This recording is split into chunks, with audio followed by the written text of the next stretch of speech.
Morning, Dr. Ganster. Hi, Zach. How are you? Good, good. How are you? Good. Say, during the Q&A, you will check out the hands raised and call on people? Correct, yeah. I'll manage everything on the Zoom platform end. Okay. Don't want to give me a chance to screw it up, huh? I'm sure you can manage. It's 10:01. Just going to give everybody just one more second to file in here. Looks like we have a good amount of people on the attendee list and panelist list. So just another second, we'll get started.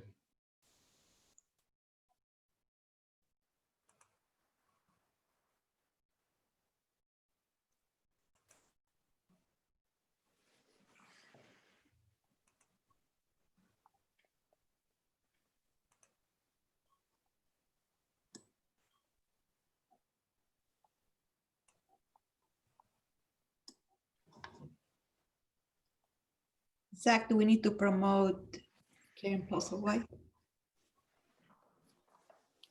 Yeah. In fact, Hector, if you can also help me double check the attendee list to make sure we promote folks who will be speaking. Yes, Zach, but you know what? I don't have the function to promote. Okay, Arthur, if you're still here, can you promote Hector to co-host? I think I can do that too. Zach, you are the host now, so just hover over Hector's name, and then your drop-down box, you'll see promote to co-host. Got it. Just found it.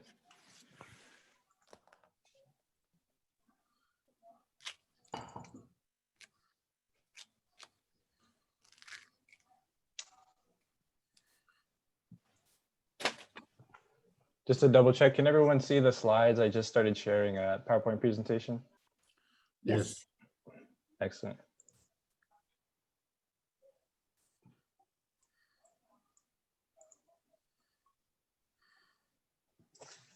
Okay, I think we can get started. I mean, Arthur, just to double check, we have the recording started. I think I clicked continue. You did. Okay, great. Well, good morning, everybody. Thank you so much for joining us today. Bienvenidos a todos. Muchísimas gracias por asistirnos el día de hoy. We're going to get started with just some brief instructions, just to refresh for those who maybe haven't used Zoom for a little bit. We have a presentation from our Crossborder partner agencies today, and we're really looking forward to this discussion.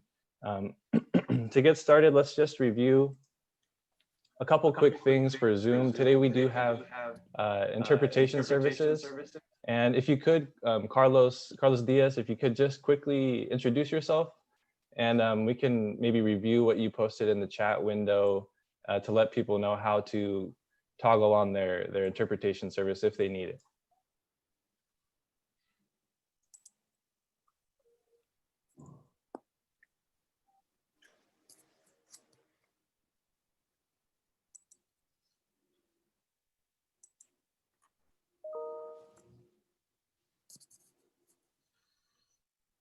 Carlos, this is Production Sandag. We're not seeing deflection on your mic right now.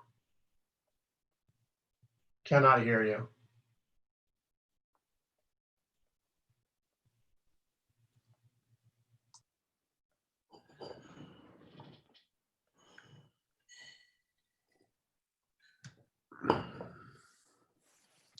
Carlos, we can see you in switching between the Spanish and the English channel, but on the floor channel, we can't hear you still. So Zach, you'll need to go down. It looks like he's typing us a message in the chat.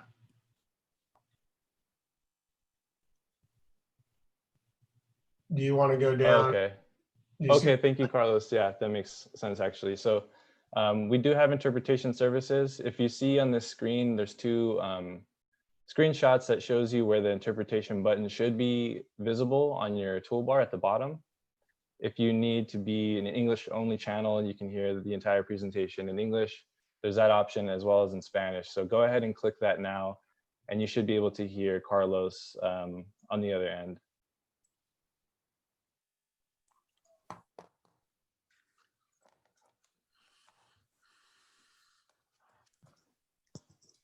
So So I'll let folks just do that briefly.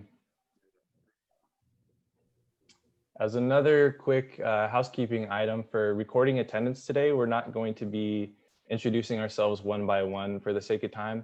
If you could, just for the next minute, as I cover the last few instruction items, if you can type your name and the name of your agency into the chat window so we have a quick record of who's been in attendance today, that'd be great.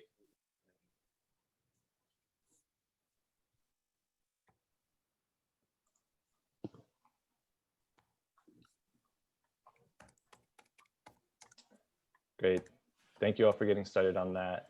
And I'll continue with a couple instructions as we go.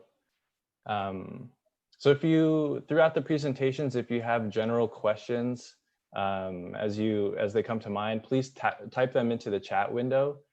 We'll try to address those at the end of the agenda, towards the end of the agenda when we have open discussion, but we won't be stopping after each presentation to do a Q&A for the sake of time.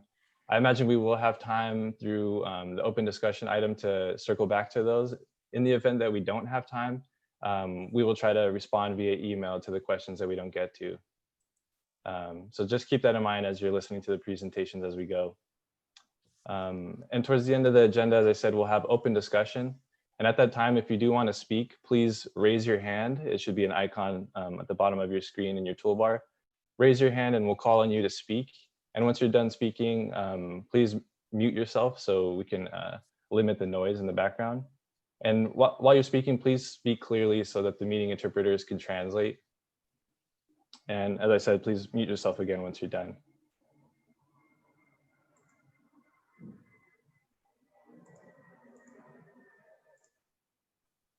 So it looks like more folks are typing in their name and agency. Thank you very much.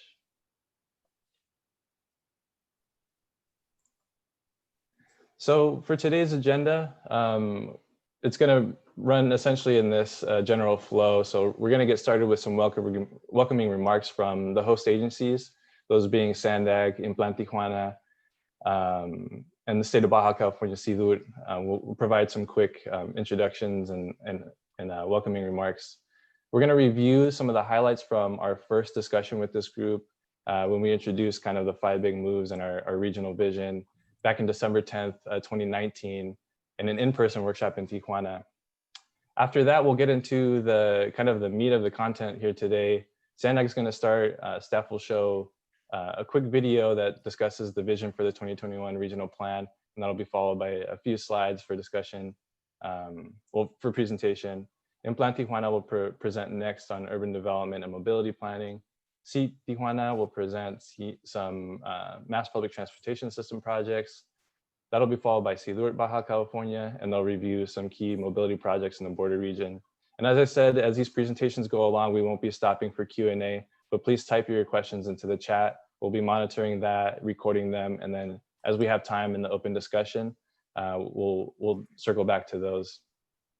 After the presentations conclude, we'll do a couple minutes of just interactive polling, very, very simple, straightforward questions. We just want to get a sense of who's attending today, who's in the room, what agency you represent, and what familiarity you have coming into today with the content and the presentations that you'll hear about.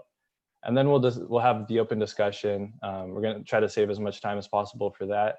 That'll be guided with some guiding questions that if you're maybe a member of COBRO, you've seen these questions before, but with this new group, or this broader group, I should say, we want to have that discussion as well. And then we'll wrap up with some closing remarks and a look ahead.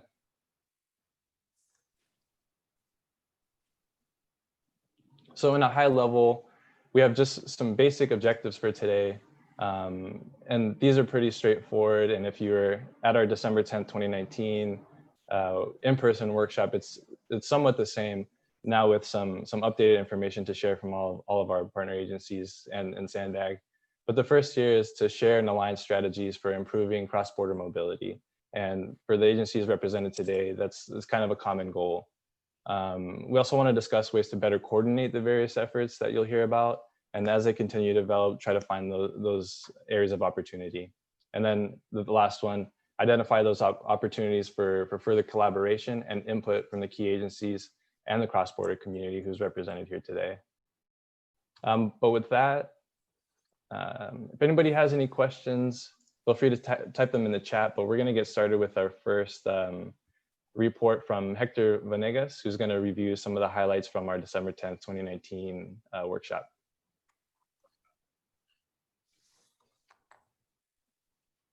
We'll do introductory remarks first. Oh, sorry. Yes, I'm skipping ahead. Excited for today. Yeah, if we could actually start with our welcoming remarks from our host agencies. Hassan, if you wanna go first, we can get started with you. Sure. Thank you, Zach. Good morning to all of you. Thank you for allowing me to say a few words.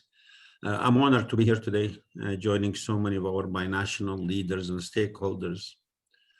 In my time at Sandag, I have had the opportunity to forge a new relationship and the great pleasure of working with many of you, of our Mexican partners and cross-border efforts. As obviously this work must continue because it's important. The binational mega region we find ourselves in is special, and there is immense value that exists for both nations to collaborate, work together, build the right infrastructure for the future. As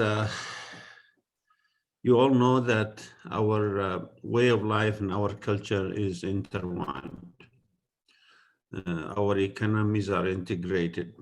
Baja California and California and the San Diego region in particular, with Baja California, about 7 million people, are so intertwined that their economies cannot survive in isolation.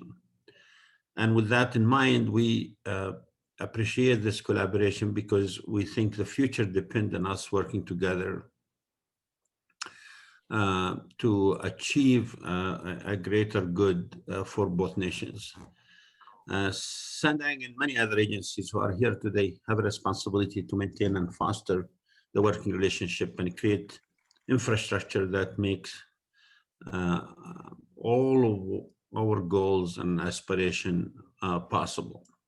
Today, you're going to hear about our 21 regional transportation plan vision that we presented to our board a few months ago. And that vision is very transformational, reimagines the future of transportation for both regions. And I'm happy to say that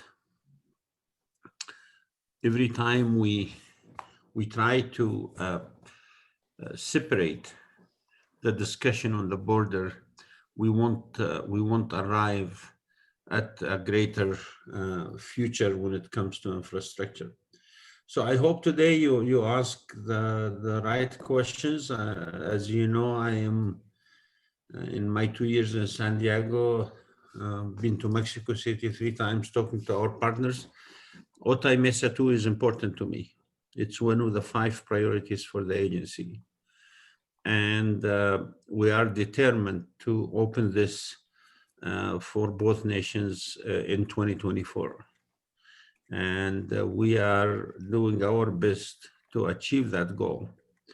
I am really pleased with the progress that's been happening in the last few months on both sides of the border. Happy to tell you we are in the final stages of the last link, the State Route 11, which would make it such that we already spend over $500 million on our side of the borders. And we also know that our Mexican partners are working really hard to secure the real estate and the infrastructure. We are now at the stage where we're ready to look at investment grade level analysis, to start talking about agreements between the 2 nations. I'm really grateful for California Lieutenant Governor Secretary of Transportation David Kim for their interest and their collaboration. So I wish you a great session today. My team are gonna present to you the vision. I'll be listening in. And with that, I'll turn it back to you, Zach. Thank you very much for allowing me to speak. Thanks a lot, Hassan. I appreciate that welcoming remark. And next on the agenda, we have Secretary Karen Postlethwaite.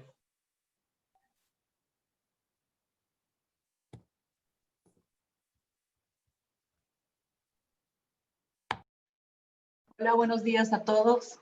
Gracias por la convocatoria y el interés de tener trabajos en conjunto para mejorar la movilidad de nuestra región. Les agradezco esta convocatoria de nuevo y los felicito por los logros que hemos podido lograr de ambos lados de la frontera. Como decía Hassan hace unos momentos, la parte mexicana dentro del proyecto fronterizo de Otay 2 va bastante avanzado. Se ha logrado comprar el derecho, estar en el proceso de la compra del derecho de vía, la contratación por parte de SCT de un gerente de proyecto, los avances en el proyecto ejecutivo para el desarrollo de esa carretera y el recurso disponible para hacer estos 3 actos que detonan poder desarrollar ese proyecto en muy corto plazo. Los congratulo porque el camino ha sido con un constante logro de metas y vamos a seguir adelante y apoyando al gobierno federal para que el Estado pueda coadyuvar en el logro de esa gran meta. Adicionalmente, en un momento les presentaré los temas de movilidad de corto plazo para el gobierno de Jaime Bonilla, que son trascendentales para mejorar los cruces fronterizos a través del tren interurbano de Tijuana. Los felicito y nos vemos al ratito. Gracias.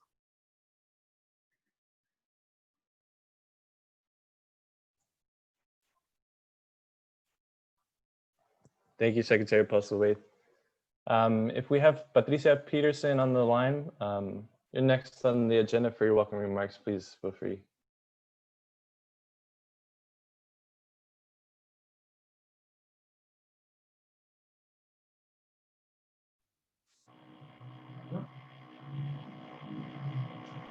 Perdón, no entendí muy bien, pero creo que se referían a mi participación. Muy buenos días, tengan todas las dependencias gubernamentales en ambos países presentes. Agradezco la invitación para este segundo taller de la movilidad transfronteriza, siendo de vital importancia el poder trabajar de una manera coordinada para ejecutar proyectos que nos generen un mejoramiento en la movilidad entre estos 2 países. Y cómo no trabajar de manera coordinada si desde su origen ambas regiones se han desarrollado en medio de una relación complementaria e independiente una de la otra. Es de todos conocido que el origen de Tijuana fue como un punto de descanso en las travesías entre Ensenada y San Diego. La ubicación de la primera aduana que se estableció en Tijuana condicionó en su origen la manera de moverse y trasladarse en el territorio. No se diga la ubicación de los primeros comercios y áreas habitacionales. En esta región transfronteriza hay 2 factores que han sido condicionantes en la distribución de actividades de la población, tanto el uso de suelo y ordenación del territorio. Como ya comenté, la ubicación de la primera garita y la otra condicionante, el río Tijuana. Entre ambos fue orientado el trazo de nuestras vialidades y la traza urbana. Recordemos nuestro primer trazo formal en la zona centro, donde el objetivo fue canalizar el turismo de cara al cruce fronterizo y por lo tanto el uso de suelo y ordenación quedaba protegido también contra las inundaciones que año con año azotaba la región. También, incluso recordemos la ubicación donde actualmente se encuentra lo que fue nuestro primer palacio municipal, actualmente el Instituto de Cultura. donde está ahora el primer Palacio Municipal, fue ubicada la primera Feria Internacional de Tijuana, en respuesta no a una actuación de Tijuana, sino a un evento internacional y binacional que dio origen también al Balboa Park. Esa es una muestra de cómo nos hemos desarrollado y sobre todo una muestra de que el desarrollo ha respondido siempre a esta relación binacional.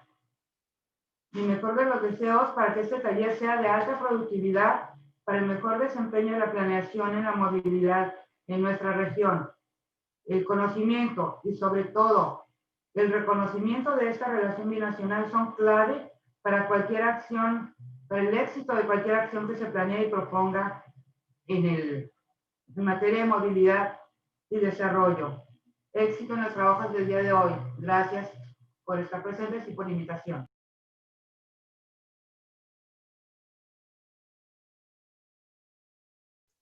Muchísimas gracias, Secretaria.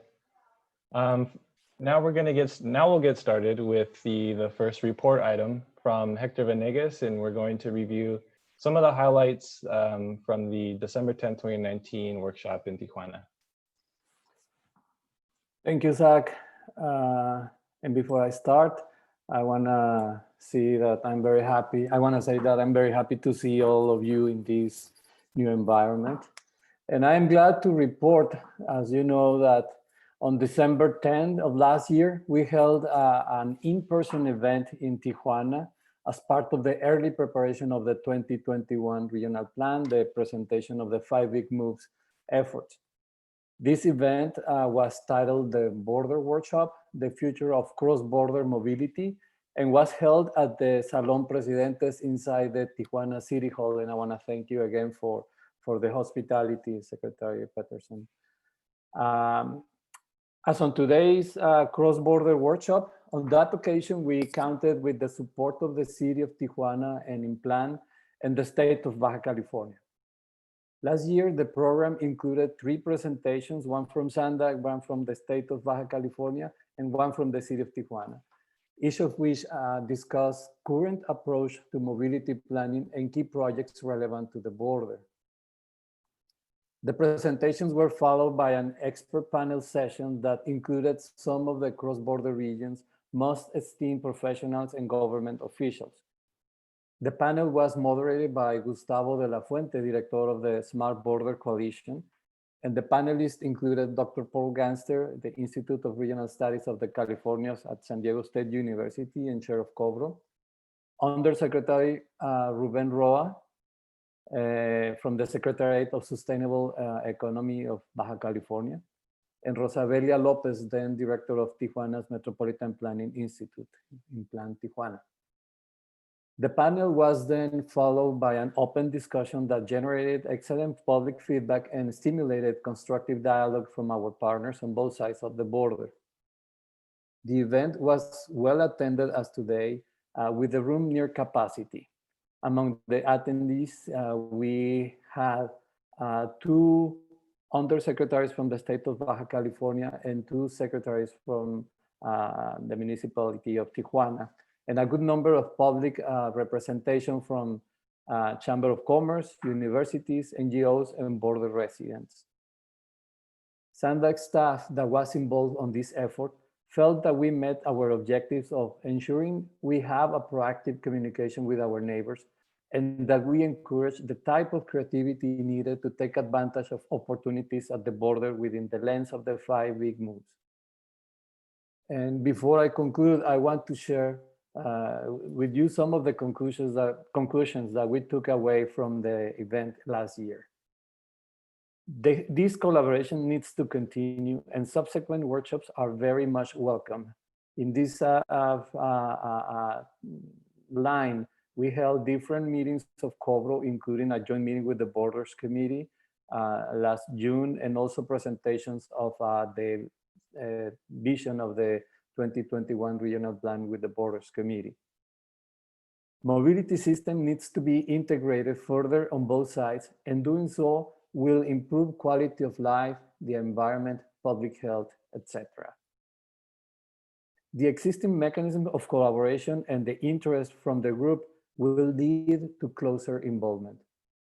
A cross-border mobility planning evolves. As the cross-border mobility planning evolves, we should include other key players and perhaps other matters beyond the 5 moves, such as public safety and of course, public health. And it's interesting to mention that this was just before the pandemic of this year. For our Mexican partners, SANDAG's 5 big moves are more than simple on the radar, and they are eager to find opportunities to apply some of the concepts at the border and throughout the Tijuana metropolitan zone. And with this, I conclude my report. So, thank you. Thank you, Hector. As he said, we were really appreciative of all the attendance at that first workshop and the help and the assistance and welcoming that we got from the city of Tijuana hosting us in Tijuana. And as you heard, those remarks that we heard, we're hoping to build off of that initial dialogue today with some updated information from SANDAG and all of our partner agencies.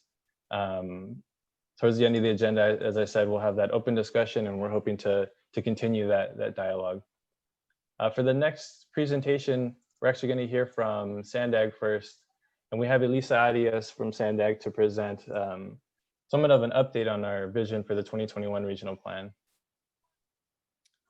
Thank you, Zach, and good morning all. So since that workshop that Hector mentioned in December, SANDAG has been working hard to develop the vision for the 2021 regional plan. And as Hassan mentioned in his welcoming remarks, we presented the vision to our policy committees, including the Borders Committee and our board of directors in August. More recently, just a week or so ago, SANDAG also held discussion sessions for 11 SANDAG working groups, including COBRO, which many of you are members of. The session was kicked off with a short video that highlights many of the elements of the vision. Today, we'll be sharing that video with you. It's about 7 minutes long. And after all of the presentations are concluded, we will have the open discussion session to hear what you see as opportunities presented in these different efforts, the areas that may be challenging, things that you think might be missing, and also ideas on how to better coordinate as a binational region. And with that, Zach, can you start the video?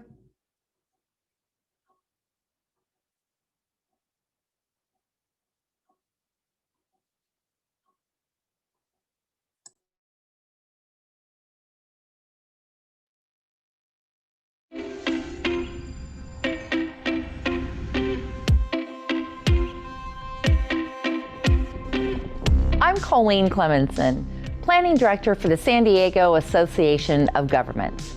Today I want to show you the vision for SANDAG's 2021 Regional Transportation Plan, a vision for a transportation system that's faster, fairer, and cleaner.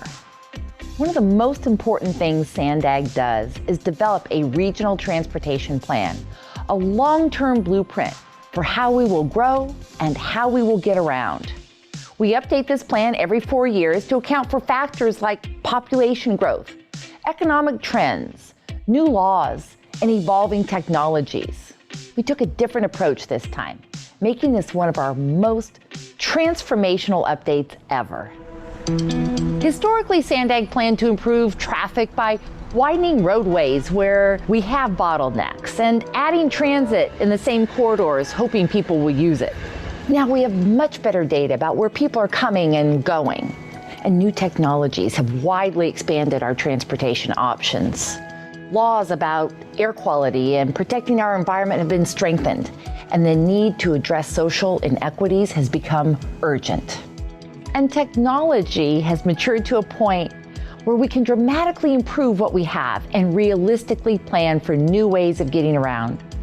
Clearly, we must also account for the COVID-19 pandemic and all the unknowns it has created. At the same time, we must recognize the fundamental things that will remain the same. Our major residential areas, schools, universities, and job centers aren't going anywhere. 90% of what is here now will be here in the foreseeable future. And when the pandemic passes, we will have traffic congestion again. We are already seeing this, even though a good percentage of people are telecommuting. We need to be thinking for the long term, and we will need this vision. Our planning team spent the last 15 months poring through data, reviewing mountains of public input, and researching the latest transportation innovations. What we have developed is a vision for a transportation system that's faster, fair, and cleaner. Faster by reducing traffic congestion and speeding up transit, connecting our communities. Fair by investing in a system that increases affordable transportation choices, and cleaner by ensuring we meet state and federal environmental standards. Today, our roadways are inefficient. Multiple studies have shown that adding lanes actually increases traffic. Within a matter of months, traffic jams return. We need to address the inequality in the transportation system as it relates to low income, minority and senior populations, and ensure that all of our residents have equal access to things like high quality jobs, education, and healthcare. There are many legislative mandates that must be met. State and federal laws call for reducing greenhouse gas emissions and reducing air pollution. New targets set by the state require the San Diego region to reduce the number of miles traveled per person. These laws require Sandag to meet the targets through transportation and land use solutions. By getting people to walk, bike, share rides in carpools, van pools, on transit, and making shorter trips. The newest state law, Senate Bill 743, requires that any transportation project that increases vehicle miles traveled, such as roadway widenings, must mitigate for that increase with a project that does not increase vehicle miles traveled, such as public transit, walking, and biking. We have some big challenges and some big goals. How do we get the job done? With the 5 big moves: flexible fleets, mobility hubs, transit leap, complete corridors, and the next operating system. 5 interreliant strategies that, when linked together, can link our transportation system in a way never done before. Together, they provide a new and powerful way of addressing the region's transportation problems that we've struggled with for decades. Transit rarely gets us within walking distance of where we want to go. We change that using the 5 big moves. Flexible fleets solve that problem by providing connections that extend the reach of transit, vastly increasing the number of people who could use transit as a viable commuting option. Mobility hubs connect communities across the region so that people will have an alternative to having to own a car. And for transit to be competitive with the automobile, it needs to be fast. This is what we call transit leap, commuter rail, light rail, and the next gen rapid, all providing convenient, safe, affordable transportation. Complete corridors allow us to use technology to organize and manage our corridors and to streamline traffic in a more manageable way and provide equitable access to meeting our daily needs. The glue that really holds these strategies together is technology. We call it the Next OS. It allows us to optimize the overall system by wirelessly connecting vehicles, coordinating traffic signals, and providing real-time information for our travelers. This technology was not as mature a decade ago, but technology will dominate the future of transportation. Together, the 5 big moves are 5 interdependent strategies that give us a real shot at solving our transportation problems. That is what is so brilliant about this vision. The vision for the 2021 regional plan is a long-term investment in the region's future, developed through data, analysis, and input from you. The well-being of our region, this wonderful place we call home, depends on us to make meaningful changes today.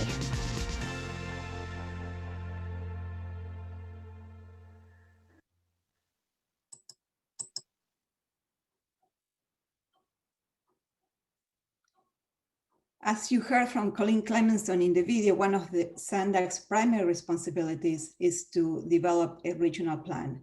And we update this plan every 4 years to account for factors like growth in population, economic activity, new laws, technology changes.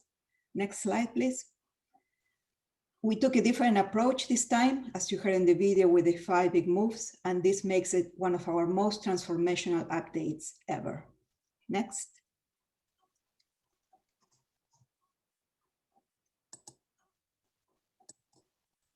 The vision for the 2021 regional plan is a long-term investment in our region's future, and it was developed through the analysis of data with input from the community, and it's a vision that includes, in the next click, you'll see a fully connected network of managed lanes. Next, improvements on our rural roadways to ensure safe and equitable access to meeting daily needs. Next, a state-of-the-art high-speed transit system that provides a compelling option to drive in. A transit system that is convenient, safe, affordable, and gets people where they want to go. And next, you'll see that the transit system includes commuter rail, light rail, and rapid services. And next, a network of mobility hubs, which are centers of our community that will provide access to high-speed transit and multiple travel options. And also deploying flexible fleets to provide options for how we make short trips within our communities, and also to get to transit, an alternative option to having to own a car. And of course, this is all tied together with technology improvements to ensure that we make the most of our current transportation system and future investments.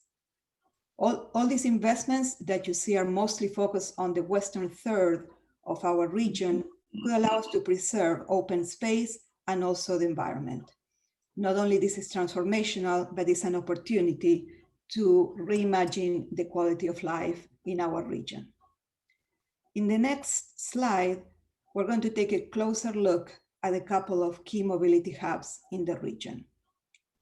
If we go to the next slide, we can see how the US-Mexico border as a key mobility hub. And here you can see connecting the border to the San Diego International Airport. In the next slide, we see how here we're connecting through this mobility hub, the future Otay Mesa East border crossing, the Otay Mesa border crossing, CBX, and also the San Isidro border crossing. On a typical day before the pandemic, we had about 100,000 people crossing through San Isidro and about 40,000 people crossing through Otay Mesa each day. And we also know that our binational region has a huge asset in the Crossborder Express facility, which we envision would be connected via commuter rail in the future. That frequent and convenient rail service would connect the Crossborder Express and the Tijuana Airport to the San Diego region future mobility hub that connects to the San Diego International Airport. In the next slide, you can see the current San Isidro Intermodal Transit Center with the current trolley platform and the curb. But let's visualize some examples of how the vision can transform the border. In the next slide, you'll see high-speed transit service that could improve connections to the border. Envision what it would look like with a commuter rail station adjacent to the trolley and higher density land uses.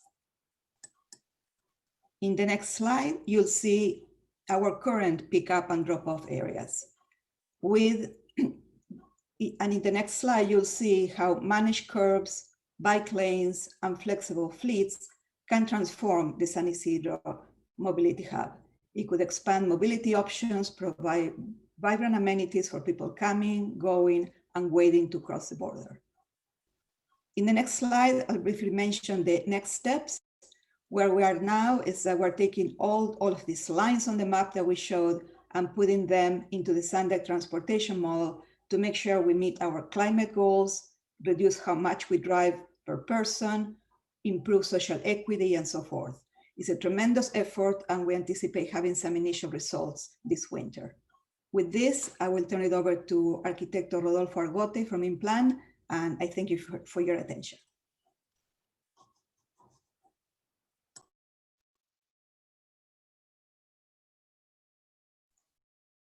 Thank you, Lisa. Arquitecto Argote, if you want to continue with your slides, I can advance the slides as we go.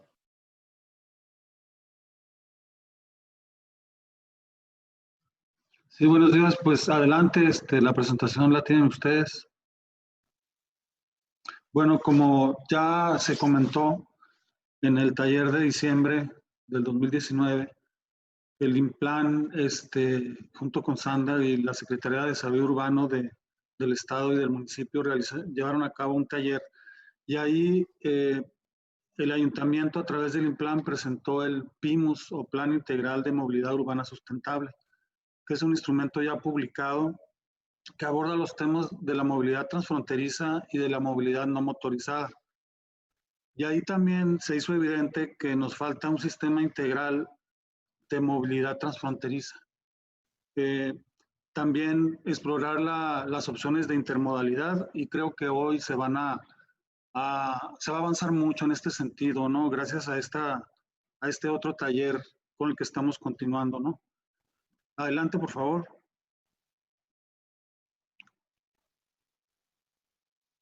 Bueno, sabemos que el sistema vial, este es el sistema vial de Tijuana con lo existente y lo propuesto, y sabemos que todo nuestro sistema vial, uno de sus principales objetivos es crear una buena movilidad hacia la frontera, ¿no? Una movilidad transfronteriza.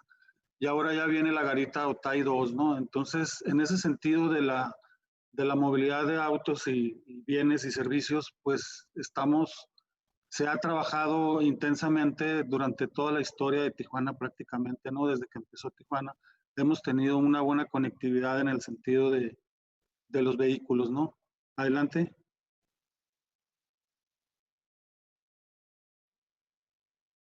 Lo que nos hace falta es una buena conectividad y manejo de los flujos de personas a nivel de peatones y de ciclistas, ¿no? En el tema de peatones, pues no contamos con buenas vías peatonales que reciban a los visitantes o a las personas que regresan, ¿no? Y en cuanto a ciclovía, pues no contamos con una ciclovía que reciba a los ciclistas que cruzan hacia Tijuana por diferentes motivos, ¿no? Entonces, uno de los objetivos, y esto está en el Plan de Desarrollo Urbano del Centro de Población, es diagnosticar la parte de qué tan caminable es la ciudad, ¿no? Este es el modelo de caminabilidad.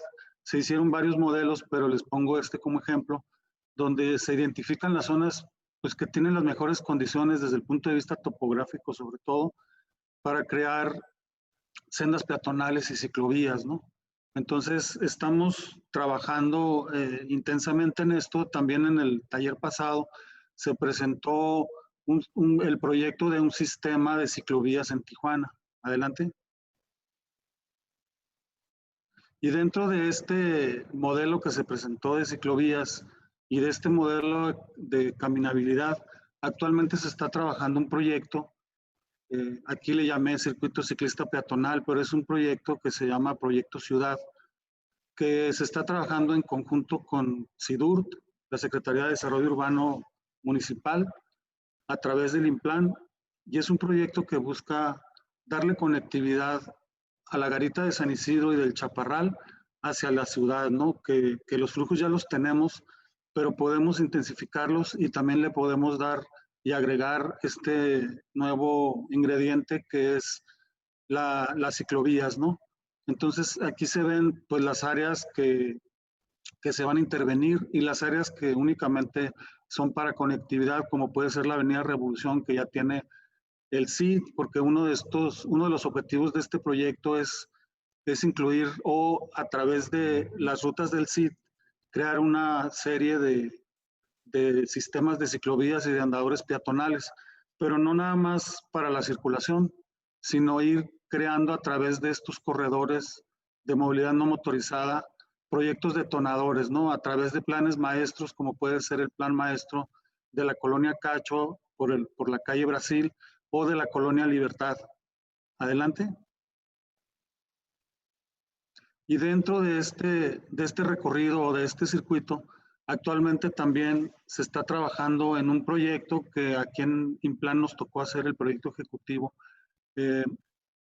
en coordinación con la CIDURT, de Gobierno del Estado, se está a punto de iniciar este proyecto. Es un proyecto para la caminabilidad. Resulta que en la zona Río, frente a la Plaza Río, existe una supermanzana que se llama Plaza Financiera, donde están todos los bancos, todas las instituciones financieras, y en su plan original contemplaba áreas para conectar peatonalmente a las diferentes áreas y también a los bulevares como el Paseo de los Héroes y Sánchez Tahuada. Sin embargo, por falta de acondicionamiento, porque estos andadores no tienen luz mercurial, no tienen espacios para sentarse, no tienen buenos pavimentos, pues la gente no los usa, ¿no? Entonces prefiere darle la vuelta a la manzana que pasar por esos andadores. Esto se identificó y se trabajó, como les digo, el proyecto ejecutivo aquí en Gobierno Municipal, y con gobierno están haciendo los estudios, perdón, los proyectos de electrificación y el pluvial, ¿no? Y de esta manera, coordinados, estamos desarrollando este proyecto que entiendo que ya tiene fondos para su construcción, ¿no? Adelante.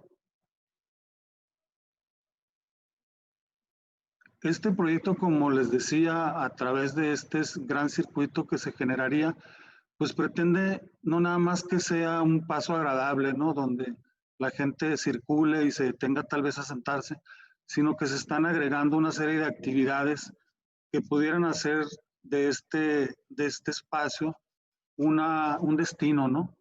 Aquí en esta zona, pues hay mucha gente que trabaja en oficinas, está cerca del centro de gobierno, hay varios centros comerciales y restaurantes, y aquí se están agregando áreas para food trucks, donde la gente puede venir a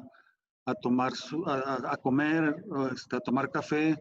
También hay un cine al aire libre que puede funcionar como una pantalla electrónica y después estar proyectando películas o documentales en las tardes. Pero la idea es que este centro se vuelva un atractivo más para esta zona y se convierta en un espacio público que tanta falta nos hace en la ciudad de Tijuana, a través de forestación. El gobierno municipal va a donar la parte a través del CIMPAD, la parte de todos los árboles y la vegetación que se necesite. También va a tener áreas para correr, va a tener ciclovía, en fin, creemos que este lugar es un espacio perdido. Una de los objetivos de este proyecto, pues, es recuperar espacios, ¿no? Y generar a través de este circuito espacios atractivos, ¿no? Este circuito inicia y termina en el área de las garitas, entonces tiene un tinte de un proyecto binacional o que favorece al turismo, ¿no? De ambas naciones. Y bueno, se trata de que el centro cultural, la Plaza Río, este espacio, la zona de restaurantes que se está generando en algunos corredores, como es el de la Colonia Cacho, en la Avenida Brasil, la Torre de Tijuana, que es donde está un parque, pero también está una reproducción de la Torre de Tijuana, que es un espacio histórico, y luego conectando con la Revolución y seguir hasta el Chaparral.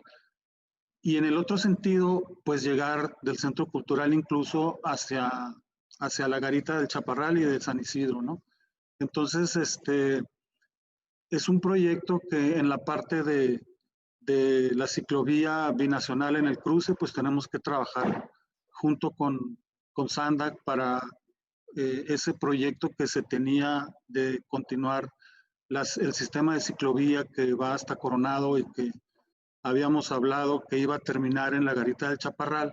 Pues nosotros le damos continuación, pero continuación a través de conectarlo con este tipo de circuitos que van a favorecer el movimiento de las personas, pero el movimiento de manera agradable hacia la ciudad de Tijuana, ¿no?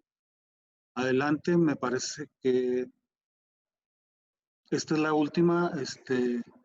Pues muchas gracias por la invitación, muchas gracias por la atención y estamos atentos a las preguntas. Muchísimas gracias, arquitecto. Vamos a seguir. We're going to continue with the presentations. The next on the agenda is See Tijuana. Just pulled up the first slide. Feel free. Hi, so good morning, first of all. Today we're going to just give a general outline or layout of what this public or massive transport system is supposed to be projected as in Tijuana. Can we skip to the next slide, sir, please? So basically, it is a system that integrates about 644 miles of roads, being two of them are primary ways. Sorry, our primary roads routes, and their main destination is basically the San Isidro border crossing. As of now, we don't have any projects that we've worked before with Sandag, or at least on archive. So this is a great time to start developing some communication and rapport with the binational organism. In regards to the following, since both of our main routes, the one is from the southeast to the northwest, and the other one southwest to northeast, they basically end up in both of the border crossings that we have now, one in Otay and the other one in San Isidro.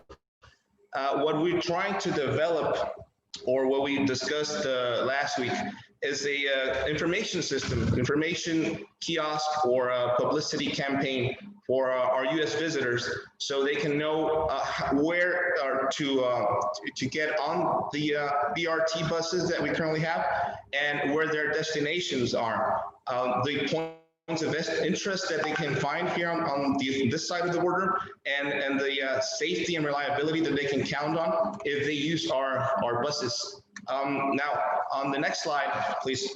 This is basically how the system works now. So we have a regulating entity, which is the one that we work in, which is called SEAT. There is also two companies that provide us with the infrastructure for the buses, the drivers, which is SEAT Tijuana SADCB. And the other one is the technological company, which is called Sopro Baja, and they are in charge of fare collection, rider station and bus access controls, the turnstiles and sort, rider information system on board the buses, which is currently in development, as well as the Wi-Fi system, the prepaid card, which is not yet operational due to problems with the mapping, and the fleet control. In regards to GPS, riders counting, and all those sorts of things. If we, in regards to the regulating entity, which is basically a government controlled entity, is we're in charge of planning, administration of the trust, in setting the operational rules for the bus operation, BRT operation. We program the schedules. We do all the maintenance of infrastructure and construction of the same infrastructure, safety and controls of the riders and the buses themselves, street light synchronization, which we yet have to activate because we're lacking the software necessary from the company that built those street lights for this purpose, connectivity via fiber optics, and institutional cooperation with different state levels. And this is basically the general layout of how it works. Now to the next slide.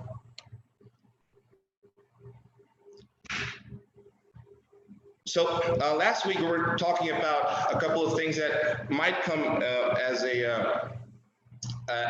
an interesting way to start working together, a simple way. First of all, we're on our track to become a Google Transit partner, which has been very difficult due to the reliability of the departure schedules that we cannot meet yet because of the problems with the street lights.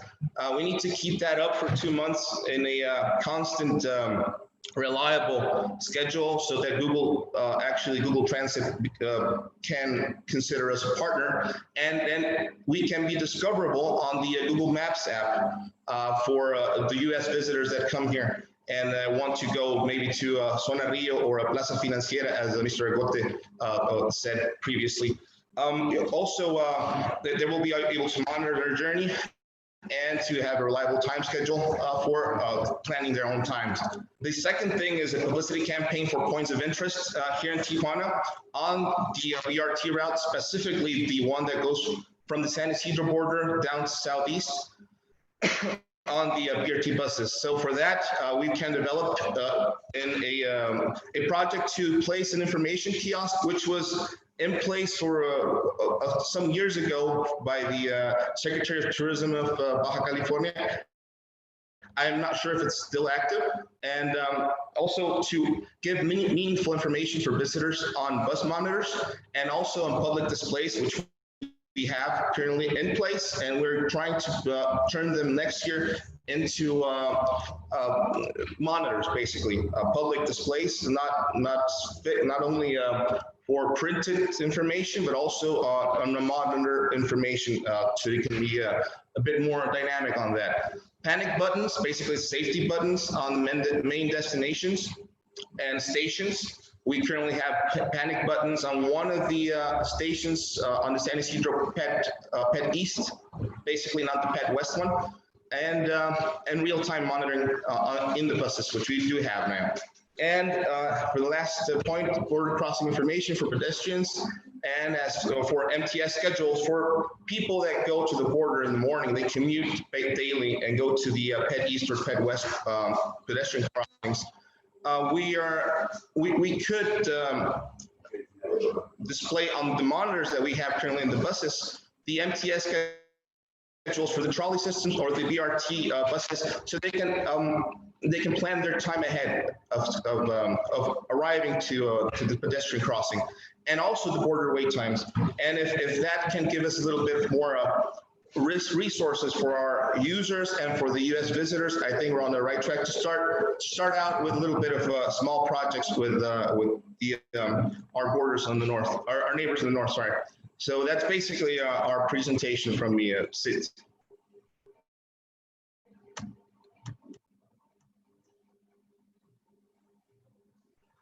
Just a little bit of images for that. So thank you.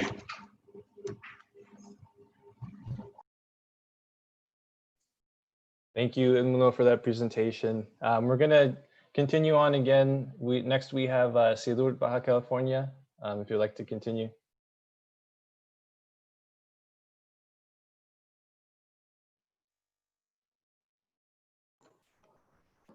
Buenos días de nuevo a todos. En esta ocasión vamos a presentar para el plan de movilidad una de las acciones más importantes y relevantes para Baja California es contar con un transporte público masivo.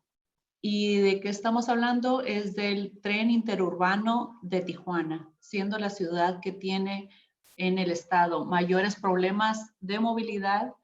Hemos prestado especial atención, como lo mencionaron quienes me antecedieron, trabajos conjuntos como el CID y planeación de rutas de bicicleta, identificación de la problemática actual con una base de datos. Esto nos ha dado la pauta para realizar los estudios y proyecto del tren interurbano. Entonces, si me hacen favor de avanzar la presentación. Los objetivos que queremos lograr es, en primer lugar, mejorar la movilidad en Tijuana. Segundo, reducir el congestionamiento vial. 3, reducir la contaminación. 4, mejorar el tiempo de traslado. 5, mejorar la seguridad. Y 6, maximizar la infraestructura existente. Estos objetivos son el principal motor para introducirnos al tema del transporte masivo a través del tren. Siguiente, por favor. ¿Cómo haremos este proyecto realidad? Bueno, vamos a hacer el aprovechamiento de los derechos de vía del tren que actualmente solo mueve carga. Hoy por hoy, Baja California cuenta con un título de asignación por parte de la Secretaría de Comunicaciones y Transportes, que es la agencia federal que nos rige y nos norma. Tenemos el aprovechamiento de esta vía. Esta vía solo mueve carga actualmente y tiene un gran asset que está vinculado al cruce fronterizo en San Isidro.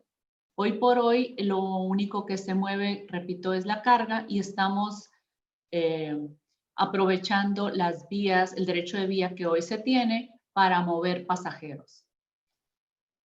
¿Cómo lo vamos a lograr? Otro de los puntos es integrar al proyecto el plan de movilidad metropolitano, que se trabaja a través del Instituto de Movilidad creado recientemente, el INPLAN y todas las dependencias estatales y municipales que tienen a su cargo el transporte de autobuses y taxis actualmente.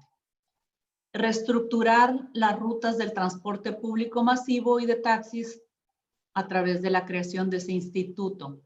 Generar plusvalía y desarrollo inmobiliario alrededor de las estaciones. Esto crearía un beneficio económico y de desarrollo urbano inmobiliario. Y una inversión del sector privado para la construcción y operación y mantenimiento del tren urbano de Tijuana. Esto es importante ya que para poder realizar este tipo de proyectos bajo las condiciones actuales financieras del gobierno, imposibilitaría la capacidad del Estado para tomar acciones inmediatas. Es por eso que el cómo hacerlo ha sido creativo el gobernador para generar los instrumentos de seguridad y garantía para que invitar al sector privado a invertir tanto en los cambios que se requieren en la vía, estaciones, desarrollo de proyecto ejecutivo, material rodante, para hacer este transporte lo más rápido posible. Adelante. En esta lámina podemos ver cuál es la traza actual de la vía, el derecho de vía que les mencionaba. El derecho de vía que hoy llega de la garita de San Isidro hasta la garita de Tecate, solo se va a desarrollar 27 kilómetros de los 62 kilómetros totales que tiene la vía.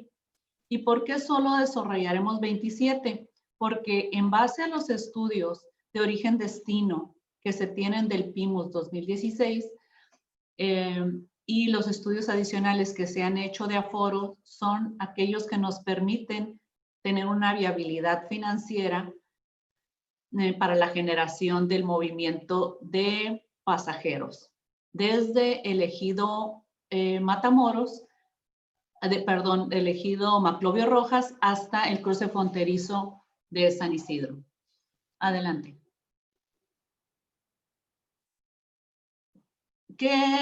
¿Cómo nos movemos en Tijuana? El análisis nos dice que la cantidad de transportes, de traslados diarios, se mueven por compras o trabajo.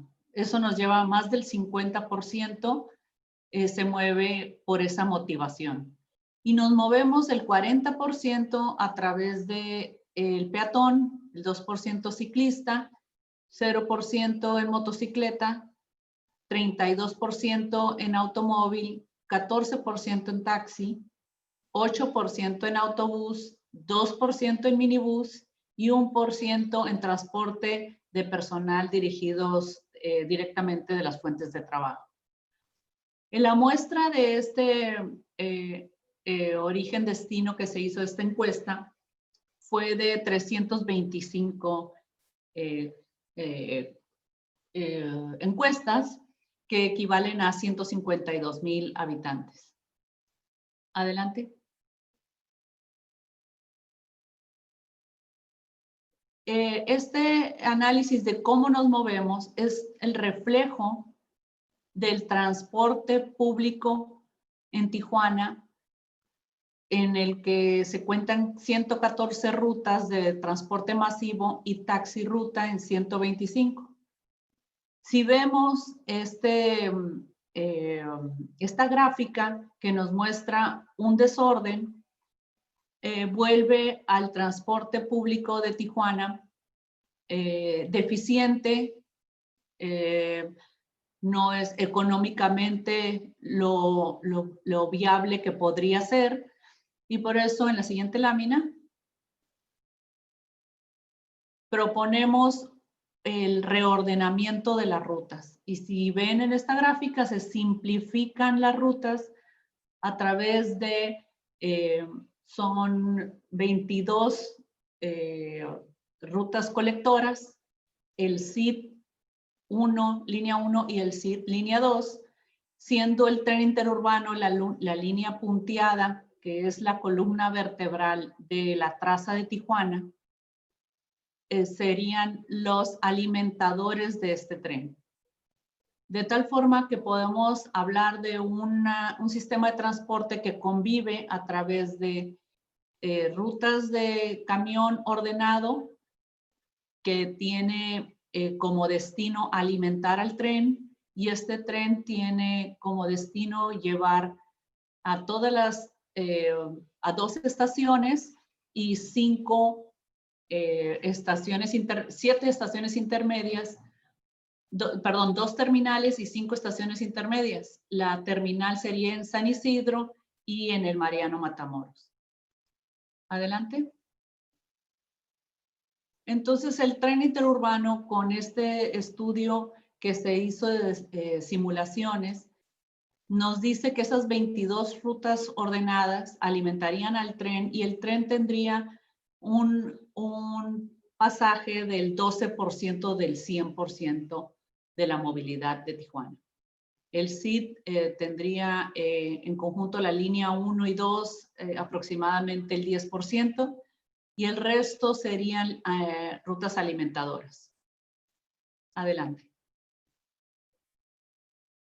Y aquí lo que les platicaba son las 2 terminales en la parte norte con San Isidro para poder cruzar a tomar el trolley, y la última sería en la terminal 2 Maclovio Rojas, con diferentes estaciones intermedias que son las que el estudio de origen-destino nos dice que es los de mayor afluencia para poder ordenar esas rutas. Adelante. Las estrategias para disminuir el uso del automóvil y poder ser congruentes con las tendencias de movilidad, desmotorizar al usuario, invitarlo a rutas seguras de bicicleta y invitarlo a mejores rutas de transporte que ya sea más conveniente moverte por tener una mejor, no solo movilidad y seguridad, sino ahorro de tiempo del usuario. Adelante. ¿Cómo impacta esto en lo económico para el usuario? Actualmente, una persona que tiene un vehículo particular gasta 107 pesos usando su automóvil. Y si no tiene vehículo particular y usa el transporte público, diariamente designa de su salario 63.66 pesos. Adelante. Por lo tanto, algunos estudios nos han dicho que nosotros requerimos una inversión para echar a andar este tren en los primeros 27 kilómetros, que son los que quedan dentro de la ciudad de Tijuana. Se requeriría una inversión no menor a 2.836 millones de pesos. Estos costos son estimados, ya que el desarrollo del proyecto ejecutivo de este tren estará a cargo de aquel inversionista que concurse en una licitación que hemos convocado la semana anterior y que las bases de esta licitación estarán disponibles del 13 de noviembre al 18 de noviembre para ser adquiridas por los inversionistas que les sea atractivo atender el transporte público masivo de Tijuana con un tren interurbano. Adelante. Y aquí les presentaré un video, si lo tienen.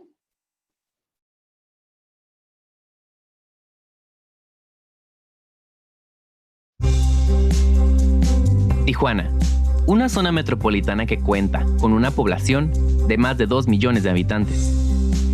Una zona fronteriza donde diariamente más de 40,000 personas pasan de forma peatonal y más de 60,000 vehículos cruzan ambos lados de la frontera a través de las garitas de Chaparral, Puerta México y Otay. La zona metropolitana de Tijuana tiene grandes retos en el ámbito de la movilidad. Consciente de esto, el gobierno de Baja California ha iniciado el proyecto de utilizar la vía existente del ferrocarril para eficientizar la movilidad de sus ciudadanos mediante el tren interurbano Tijuana-Tecate y el reordenamiento de las rutas de transporte público.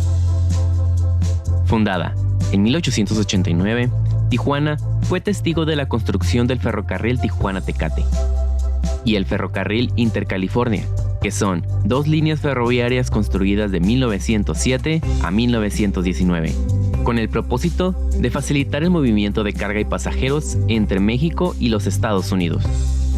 En 1970, el Southern Pacific renunció a las 44 millas de Tijuana-Tecate, y en el año 2000, la Secretaría de Transportes asigna la concesión de la línea corta Tijuana-Tecate al gobierno del estado de Baja California. En 2018, se mejoraron las condiciones de operación de la vía corta Tijuana-Tecate, permitiendo así extender el plazo de la concesión por 50 años. En la actualidad, el ferrocarril de la vía corta Tijuana-Tecate cuenta con 71.4 kilómetros de vía, 10 puentes, 3 túneles y 98 alcantarillas. En el kilómetro 60 se encuentra la histórica estación de Tecate, que fue fundada en el año de 1915. La vía corta Tijuana-Tecate divide la zona conurbada de Tijuana, estableciendo de forma natural un eje central para la movilidad de la región. El sistema actual de rutas de transporte público carece de orden e integración.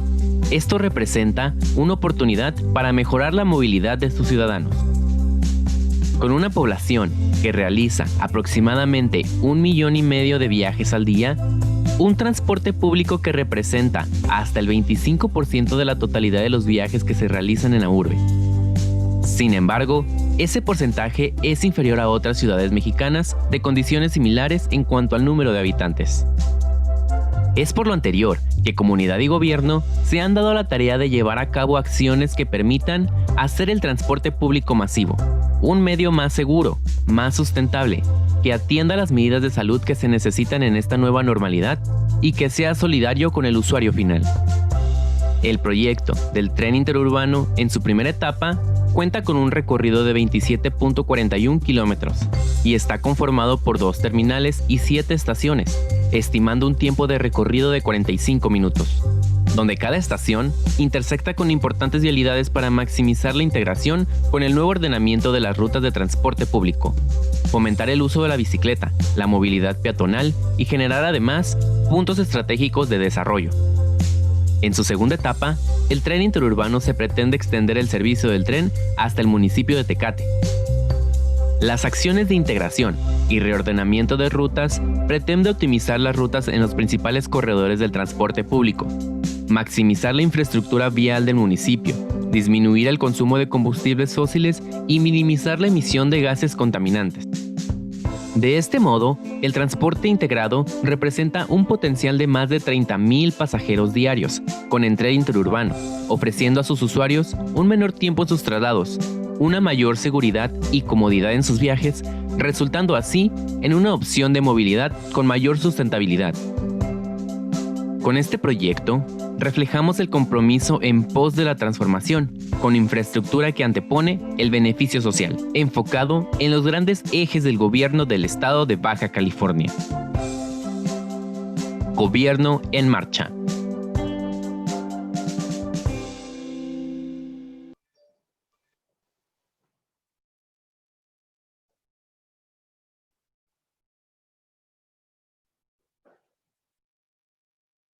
Bien.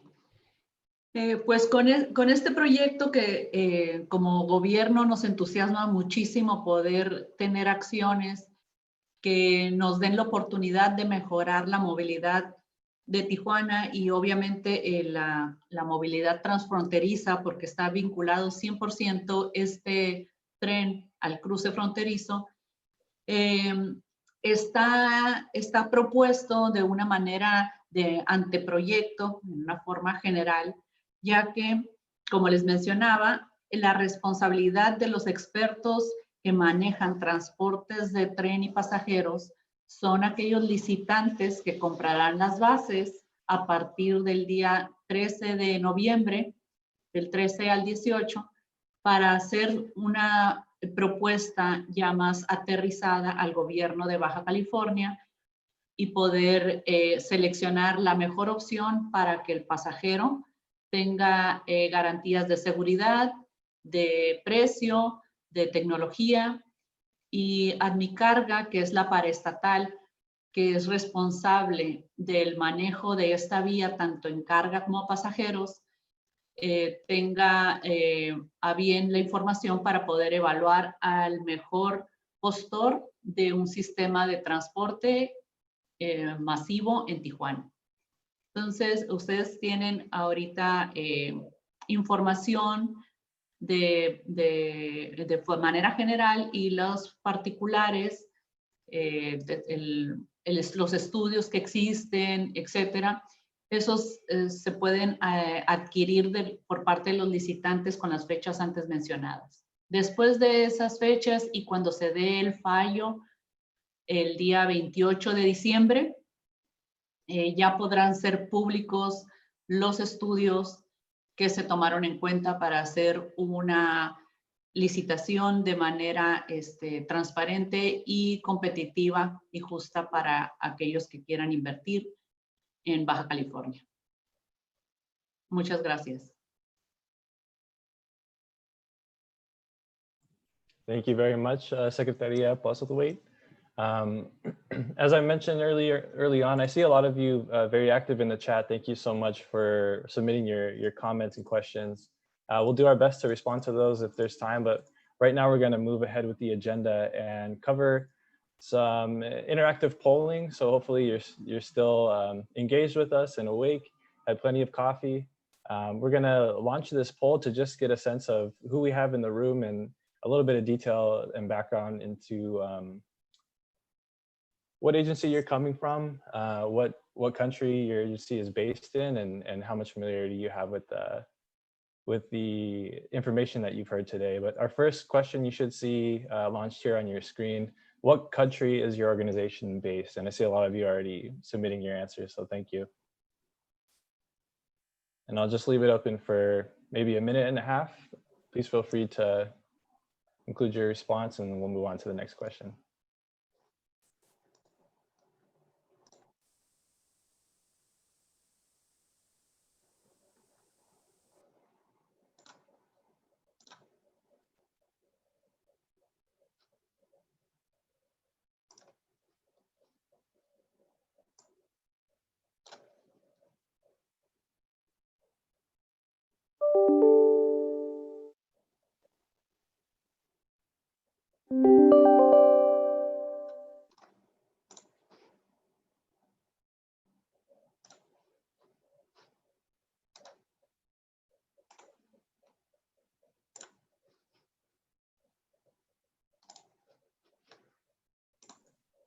Okay, it looks like most of us have been able to submit their answer on this one. I'm going to stop this poll question.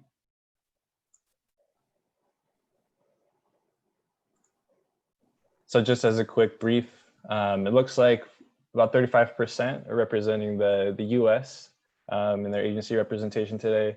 46% from Mexico, and about 19% are binational in nature. Very interesting. We're going to move on to the next question, something similar to this.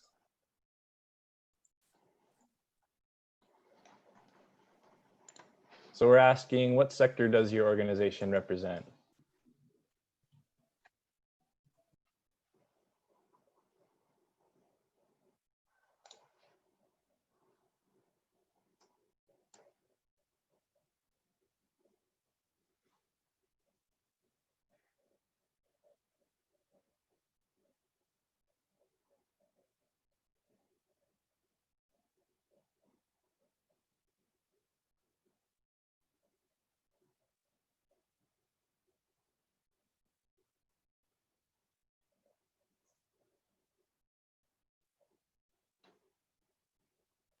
I'm just going to leave it open for a little while longer.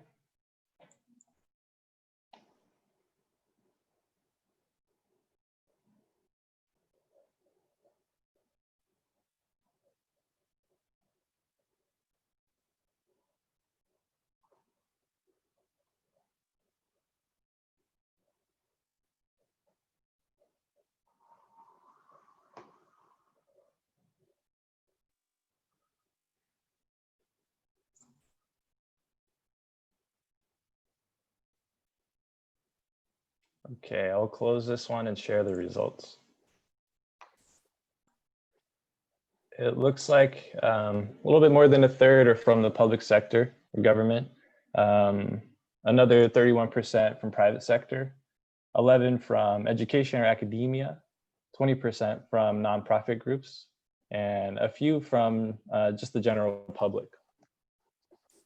Thank you for submitting your background info here. This is going to help us after we debrief after the session, understand how to best market this information that we'll be following up with after the session today. And also just good to know who we're speaking with and discussing with today too. I'm going to go ahead and launch the third.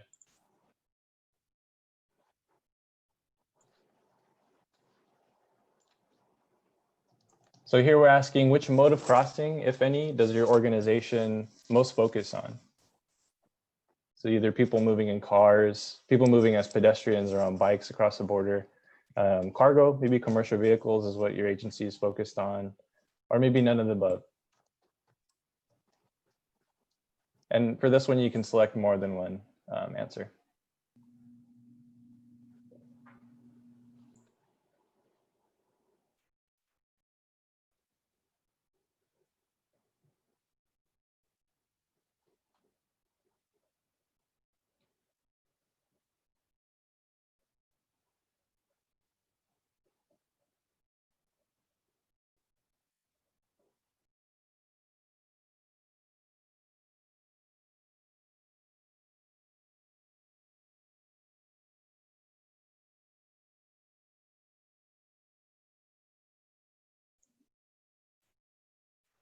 Just give it one more moment.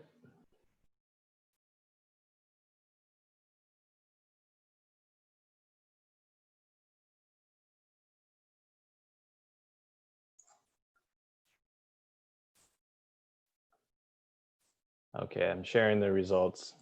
It looks like we have a pretty good mix of representation here. The agencies seem to be focused, or I should say focused on all the modes, a little bit less on the cargo, specifically cargo side, but we'll look at the answers for these, as you could have submitted more than one answer for this question. But it looks like we have some good broad range of agency focus for border crossing.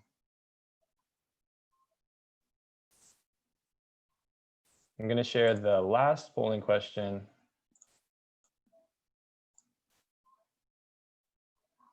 So we're asking, how much of the content shared today have you seen previously? So before today's session, had you seen all of it, a majority, about half, or perhaps little or none?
Yeah, and thank you for the question in the chat. We have about 91 or so participants today in the Zoom webinar.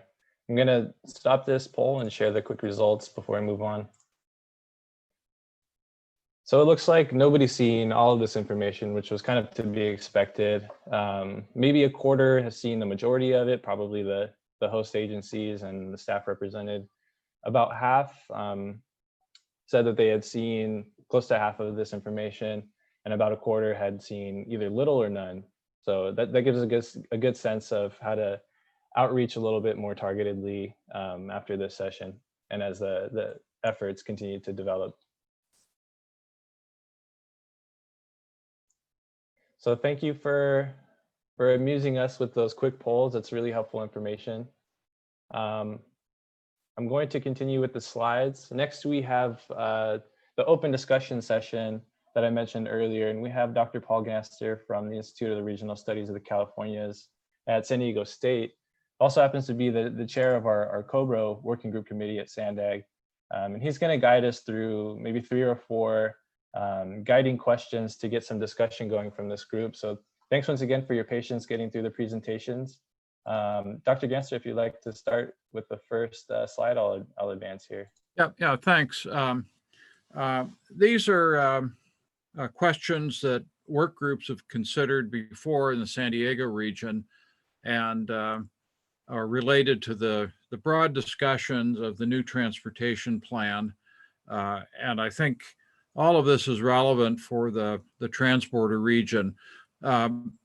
Before I read this, I just wanted to make one short comment, and that is when we talk about the border and transportation, we're talking about significant flows of people back and forth. And as the COVID-19 crisis has demonstrated to us, we have many essential workers who move in both directions, but particularly from Tijuana to San Diego. And many of these people are Mexican, many Americans, many are people who can't afford the high cost of housing in San Diego. So transportation, mass transportation is particularly critical for them and for the functioning of our regional economy, which we don't always understand in terms of specifically how it works. But anyway, those are questions that I think are umbrella questions for this broader discussion that we're having. So let's talk about the first question here. From your perspective, what types of opportunities do these strategies present? And I'll ask Zach to field questions that come up related to this and identify people to respond. So Zach? Thanks, Dr. Ganster. And it looks like we do have an initial hand raised from Flavio Oliveri. I'm going to go ahead and feel free to unmute yourself. You should have the ability to unmute yourself now. Hello, good morning. Thank you for giving me the opportunity to make some remarks. I think what I saw today, and I had not seen the whole presentation, so I was very illustrated for me. And I am happy to see that there is a strong focus on pedestrian mobility in the connecting areas of San Diego and Tijuana. The remark I wanted to say in relation to this question is, in terms of what opportunities I see, is I see an opportunity to refocus our value chains, our cross-border value chains. What I had seen before was almost entirely focused on just cargo mobility, thinking that the current business model, cross-border business model of low-cost assembly work in Baja California would continue to be the main economic driver for the cross-border region. And as I see the future, I see a lot more opportunity in more higher value-added activities such as software development, creative industries, film industry, high-level tourism. So there are education. So I see a lot more opportunities in more people-centered type of interactivity that cross-border connectivity, especially for pedestrians connected to hubs, and in this concept of corridors, and not just thinking about how do we move a lot of people from one place, which is far from all of the jobs, in another place, and just thinking of incremental productivity in the mobility, but actually how do we create a chain of hubs that we move also, or we develop the economic activities in closer parts, bringing together the workforce to the employment. So I think this corridor concept, and with a strong focus on pedestrian mobility, we could achieve those that type of higher economic development or higher value added type of activities, such as in the software industry or the creative industry. So I think that's where the opportunity may come in the future for the region. Thank you.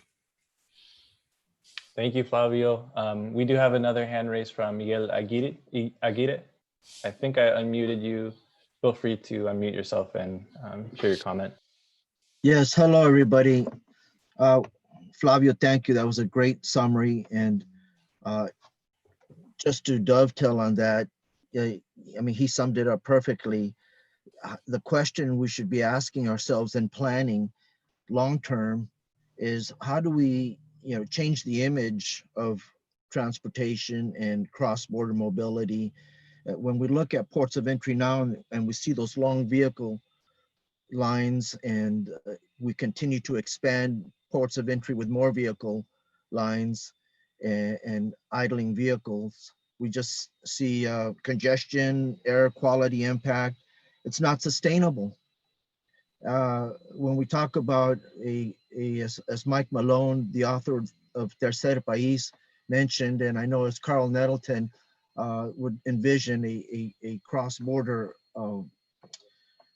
conference room, which is a great idea to straddle the port of entry with a strategic meeting location. Yet if we think further ahead, how can we create a cross-border district that is pedestrian oriented, that attracts those value added chains that Flavio's talking about? Excuse me, I got distracted here. And so I think, and when I hear Tijuana talking about the commuter train, el tren urbano to Tecate, I mean, that fits right in with what many envision in San Isidro, with an above grade trolley.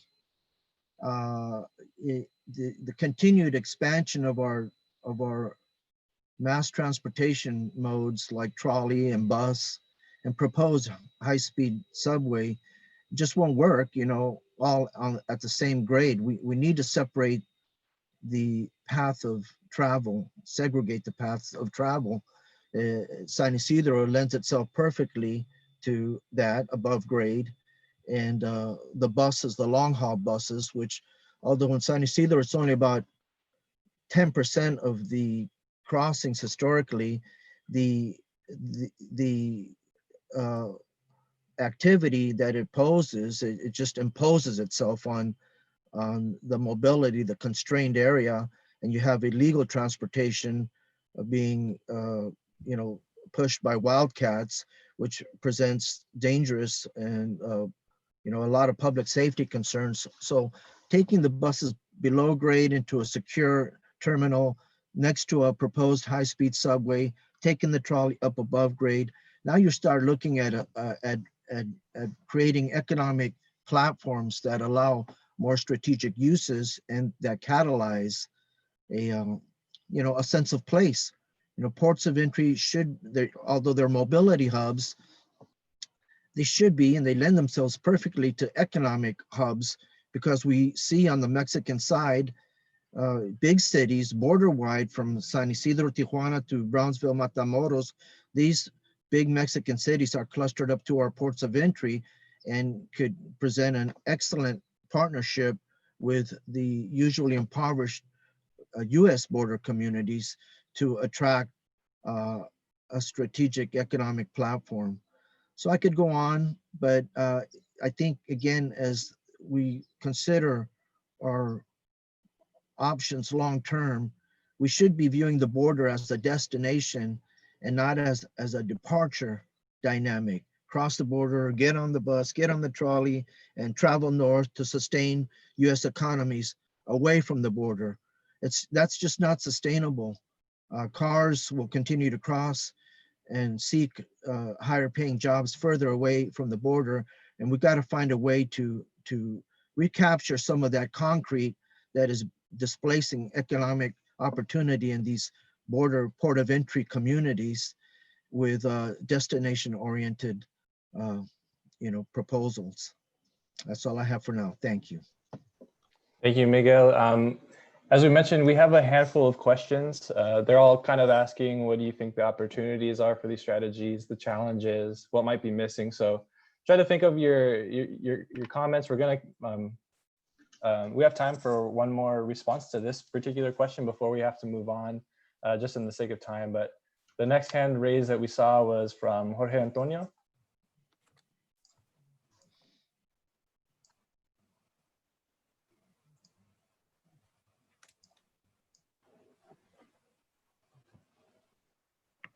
All right.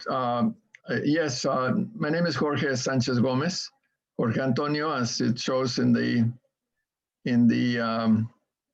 chat. My take on this is that regarding a white paper that SANDAG produced in 2018 regarding emerging technologies. In that paper, SANDAG described essentially the use of electromobility as a future opportunity, one of the emerging technologies.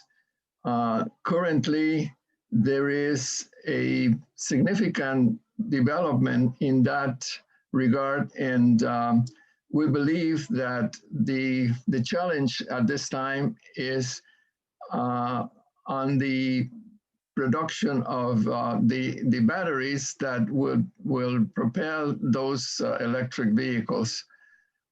In that concern, in that regard, I believe that the great opportunity for the San Diego, Tijuana, actually California, Baja California area is in the production of batteries. None of the automotive manufacturers is actually producing batteries, and there are technologies evolving. And we believe that we have access to that, to those technologies to produce batteries with the latest technology. The Chinese are the leaders, but there are other technologies which we have access to that will produce batteries that suddenly there is no problem with the demand, because all of the manufacturers of automobiles and trucks and buses are moving into the electric use of mobility. So I believe this is a great opportunity for this region. And as I mentioned, I would like to ask as a conclusion, what is that is being offered today, and what is the perception of SANDAG in that regard?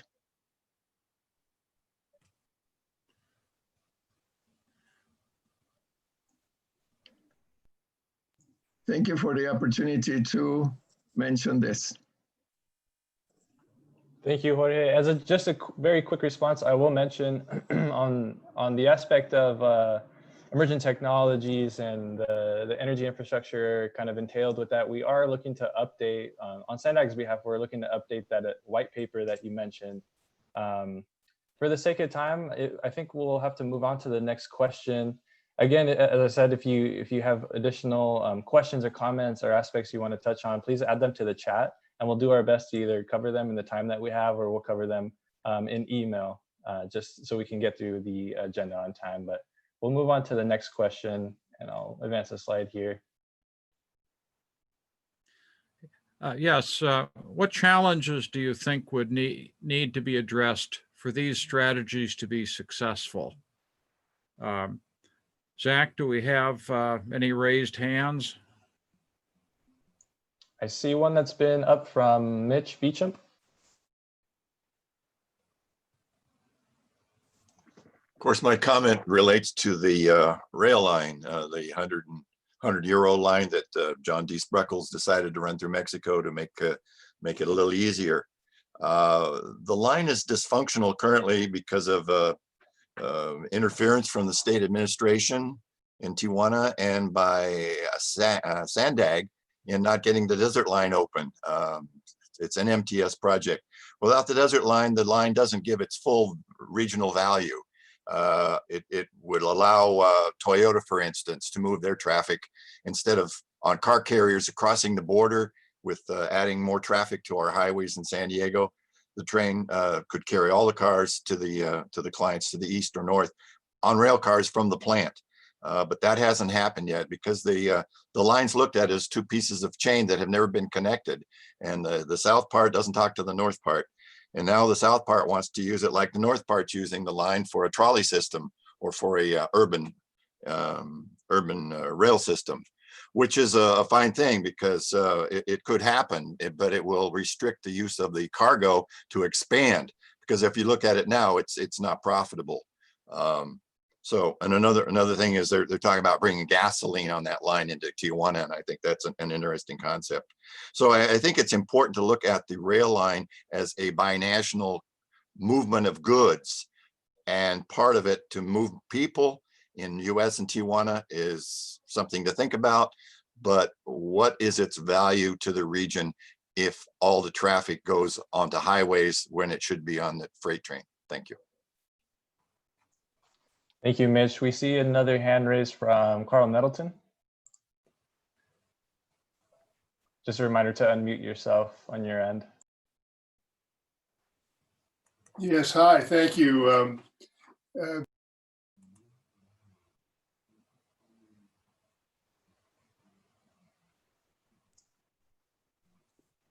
Carl, I think you're still muted. Oh, can you hear me now? We can hear you. Yeah, thank you. Sorry, I thought I did it, but I must have done it twice.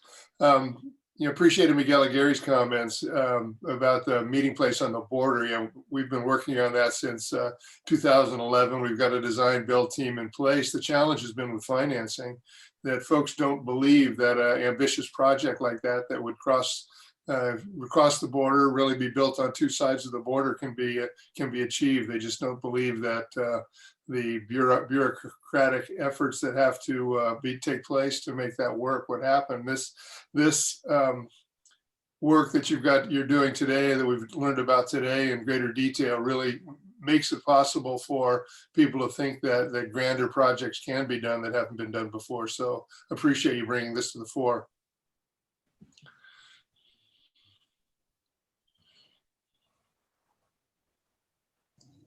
Thank you, Carl. Miguel, you had your hand raised.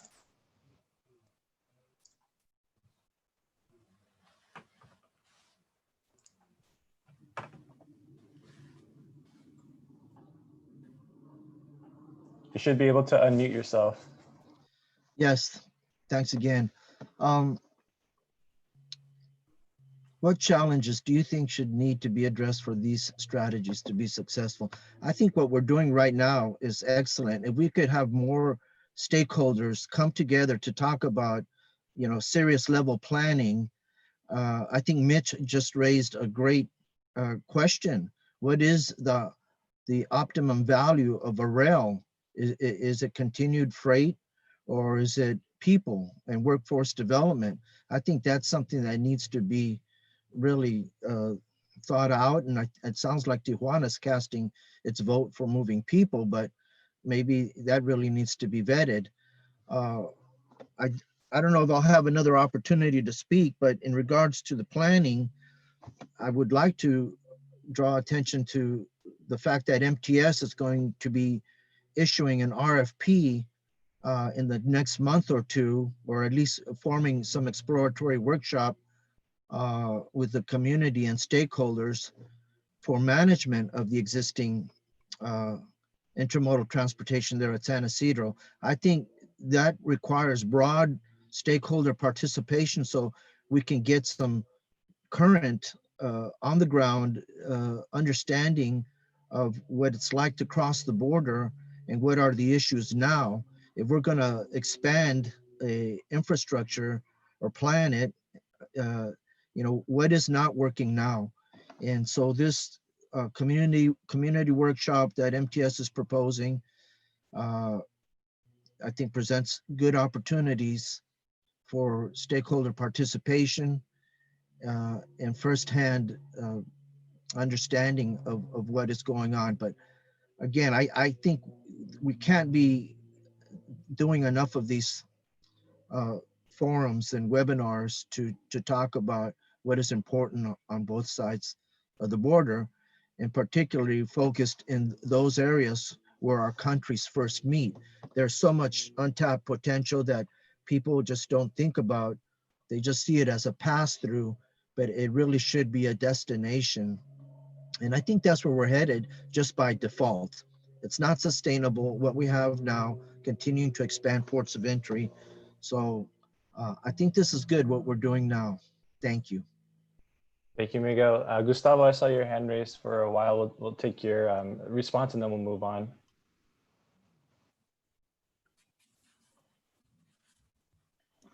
Can you hear me, Zach? We can hear you, yeah. Okay, thank you very much for putting this together. That's actually it's been a very productive discussion.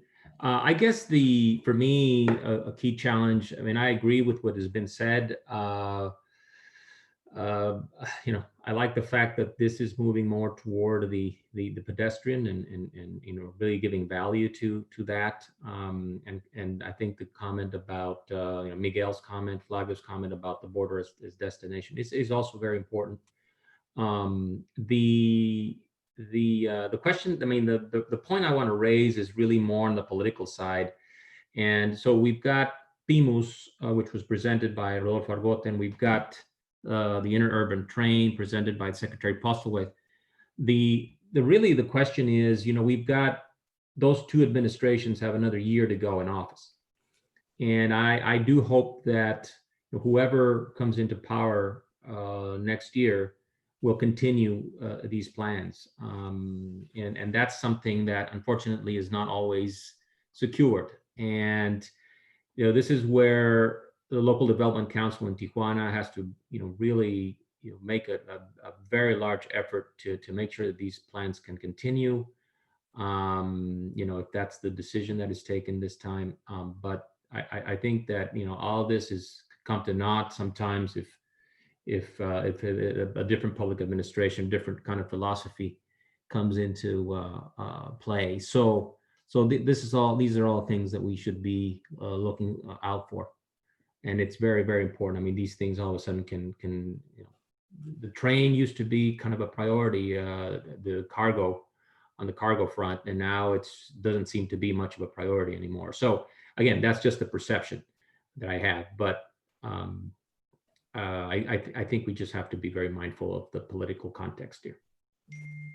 Thank you. Thank you, Gustavo. We're going to move on to the next question. We're going to try to get through these pretty quickly since we're running short on time for the end of this agenda. Yeah. Is there anything you did not see as part of the strategies that would help your agency or organization implement your own plans? Thank you, Dr. Ganster. I see a hand raised from Carmen Romo.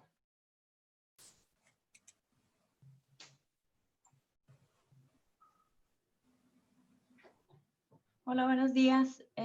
Bueno, nada más quería como complementar un poco también la cuestión de los retos y también a lo mejor pues de las estrategias que nos están viendo en esta nueva pregunta. Pues dentro de los retos también están todas las cuestiones vinculadas con el medio ambiente, con esta continuidad que mencionaban en la última participación, que sí es importante como involucrar mucho más a la comunidad para que, a pesar de los retos políticos por los cambios que existen, pues pueda haber esta continuidad en los proyectos que tanta falta nos hacen, ¿no? Y los impactos al medio ambiente que vemos en esta temática, tanto en la implementación de los proyectos y las soluciones de los problemas de medio ambiente que ya tenemos, y el súper tener presente el tema ciclista. Bueno, la organización con la que colaboro hemos venido con otros grupos empujando el tema ciclista, la caminabilidad, todas estas cuestiones no motorizadas y cómo irlas vinculando verdaderamente ya en estos planes cuando se están planeando y cuando se implementen, ¿no? Para no dejar pues de fuera toda esta parte tan importante, ¿no? Y tan necesaria, pues esta colaboración en varios niveles, tanto los gubernamentales, pero también los de la comunidad, ¿no? Entonces, y el poder ver estos proyectos cómo van avanzando, transparentarse, y que haya mucho más apertura, ¿no? Para poderlos empujar entre todos. Gracias. Gracias, Carmen. I see another hand raised from Jorge Antonio. Yes, in regard to what is necessary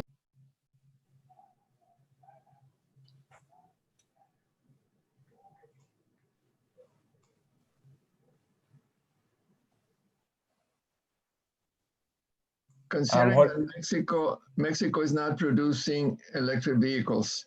Initially, it probably would be necessary to import electric vehicles from the US. And I haven't seen in the strategies any relation or any regard to what is the import-export situation about electric vehicles. And there is also a situation regarding the permits that are required in Mexico and in the US. Probably will have to have double license plates, US and Mexico license plates, and the permits to circulate. So I think it would be necessary, if we're talking about cross-border strategies, to address the import-export situation regarding new electric vehicles. Thank you. Thank you, Jorge. I don't see any other hands raised. We'll just touch on the very last question that I think a lot of people have been kind of getting at already, but Dr. Gens, if you want to read out this last one. Yeah, in what ways do you think cross-border mobility strategies can be better aligned? Do we have questions, comments on that? I see a new hand raised from Elizabeth.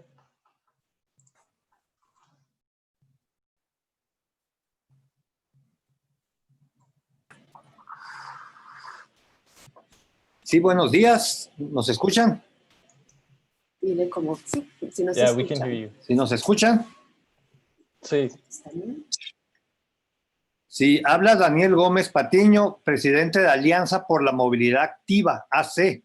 Somos una asociación civil con sede en Tijuana, principalmente, que incide en los temas de movilidad no motorizada.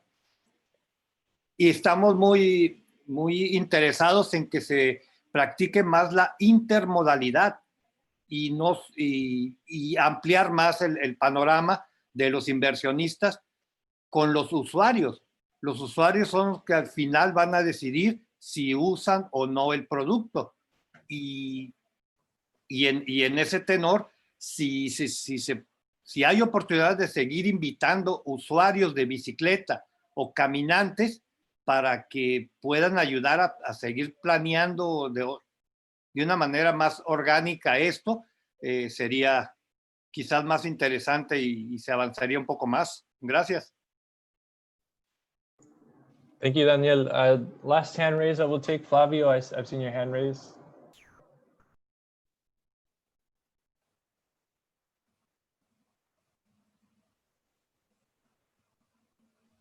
Can you hear me now? Yes. Okay.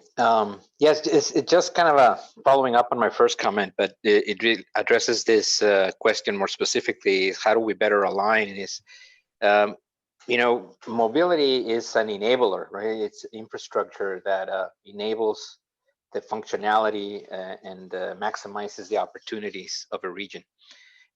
So I think that we need to better align this to also forward-looking and visioning of what are going to be the economic activities going forward, and where the population is growing, the demographic changes within San Diego and Tijuana, and address those issues as what are going to be the economic opportunities, what are going to be the activities that will make us maximize the competitiveness that we can achieve together as a region.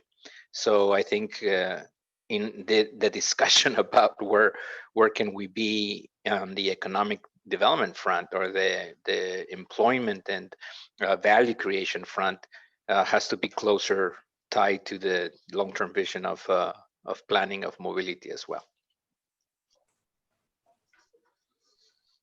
Thank you. Zach, let me just make one comment before we move on to Paola, who I think is going to sum everything up very succinctly for us. The comments about economic impact and economic utility of these changes, I think, are well taken. However, we really need to think about equity and who is being helped by these changes, and how important is it to facilitate mobility of families back and forth across the border, or people for recreation, or to enjoy culture. So I think these need to be included as we're thinking about how mobility serves economic development. We need to think of social development of our communities as well. Okay, Zach, back to you. Thank you, Dr. Ganster, and thanks everyone for your participation and your thoughtful comments. Yeah, as you mentioned, we have Paola Avila here today, and she'll be wrapping us up and giving us her insights and our kind of signing off here today. But thank you again.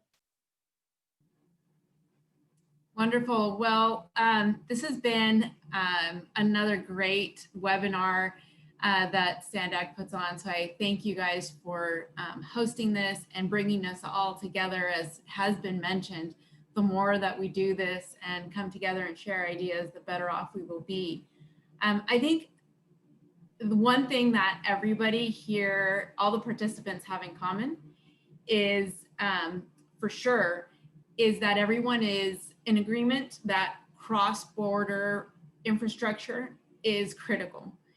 And we're all vested in seeing this through and in improving our cross-border infrastructure. And I think that regardless of what that looks like, if we can all agree that we need to implement new and innovative ideas, and that we want to be more interconnected and we want to facilitate mobility, I think that anything is possible. And I do believe that everybody wants that. And so that's the first thing. We want to build more bridges, right? And be interconnected. And there's a lot of reasons for that. It's not just for, you know, as you were polling people and asking, do you represent government, private sector, or nonprofits? Regardless of what agency or sector you represent, we all recognize that it's critical for our future, our ability to attract future investment into our region, our ability to grow economically, and to improve quality of life. The pandemic has highlighted more than ever the importance of clean air. We know that, you know, those afflicted by respiratory issues are the ones most greatly impacted. And we've seen our border communities be more impacted by this pandemic. And I think part of it, we know is air quality and congestion. So it's a healthcare issue.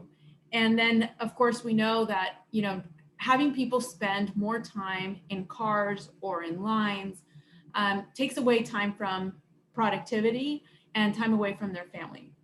So, so for all those reasons, I think that thinking big and talking about these really big projects that may seem insurmountable or like, oh my gosh, there's no way we can, build a cross-border trolley system, a light rail system. We can. We have all the ingredients to do that. And I'm really excited that that these projects are being discussed and actually, being developed. It takes time to move them forward. And so the projects that we heard about today, OTI 2, the light rail, the improving pedestrian and bicycle lanes in Tijuana, adding landscaping, these are long overdue and certainly important for the future, not just today. And we need all of it. We need all modes of mobility. We need the cargo, the freight line, cross-border cargo. We need the cross-border light rail for passenger as well. We need all of it. And I think the other thing that was mentioned that's important is that the importance of working together. If we all work collaboratively together, we can accomplish these. We do want to think big and plan for the future, not just address our current needs. And as was mentioned in the first question you asked about what opportunities we have, they're endless. And people mention that the number of opportunities that we have. And I think that is, it's a very positive. It's something that certainly to celebrate. The possibilities are endless with these projects and for our region. Our region is really punching under our weight. We are together, a huge binational region that's represents an economy larger than some countries. So we want to certainly, take it up that level and think bigger. And then the comments about equity, Paul, I think that's critical, and thinking about everybody, everyone's needs and how to think of mobility and transportation in a more inclusive way, something that in ways that serves everyone, those that are not necessarily represented, those that are not necessarily at the table. And then the other theme, or along with that, is that it's people-centered. And so I think that's a reoccurring theme that we've seen from the presentations today in the projects and the comments as well, how we want these projects to be people-centered, that they are. And because our border region is a destination for people, opportunity and investment.